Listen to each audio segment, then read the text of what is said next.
ରାଧେ ରାଧେ ଜୟ ଜଗନ୍ନାଥ ବନ୍ଧୁମାନେ। ଗୋଟେ କଥା, ସନ୍ଥ କବୀରଙ୍କର କଥା, ମୃତ୍ୟୁ ସମ୍ବନ୍ଧୀୟ।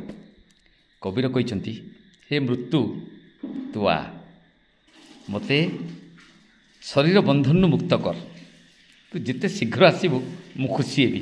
କାହିଁକି ନା ମୁଁ ଦିବ୍ୟଧାମକୁ ଯିବି, ଭଗବାନଙ୍କ ପାଖକୁ ଯିବି, ଭଗବାନଙ୍କର ସେବା କରିବି। ତେଣୁ ହେ ମୃତ୍ୟୁ, ତୁ ଯେତେ ଜଲ୍ଦି ପାରୁଛୁ ଆ, ମୋତେ ଛୁଟକାରା ଦେ ଏ ଶରୀରରୁ, ଏ ଶରୀର ବନ୍ଧନରୁ ମୋତେ ଛୁଟକାରା ଦେ। ଯେଉଁଟା କି ଆମର ସଂସାରୀମାନଙ୍କ ପାଖରେ ସେ ହେଉଛି ଓଲଟା। ସଂସାରୀମାନେ ସର୍ବଦା ମୃତ୍ୟୁକୁ ଭୟ କରନ୍ତି, ମରିବା ଲାଗି ଭୟ କରନ୍ତି ସମସ୍ତେ ସଂସାରୀ। ତାର କାରଣ କ'ଣ ଜାଣିଛନ୍ତି?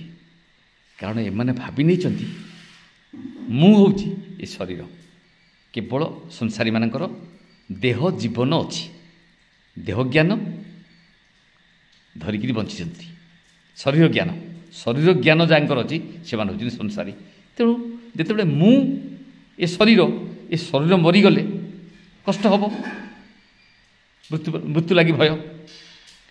ସଂସାରୀମାନଙ୍କର ମୃତ୍ୟୁ ପାଇଁ ଭୟ, ଯେଉଁଟାକି ସନ୍ଥମାନଙ୍କ ପାଖରେ ସେ ହେଉଛି ସମ୍ପୂର୍ଣ୍ଣ ଓଲଟା। ଆମେ ଏ ବିଷୟରେ ଟିକେ ନିଜେ ଚିନ୍ତା କରିବା, ଆମେ କେଉଁ ଅବସ୍ଥାରେ ଅଛେ। ରହିଲି, ରାଧେ ରାଧେ।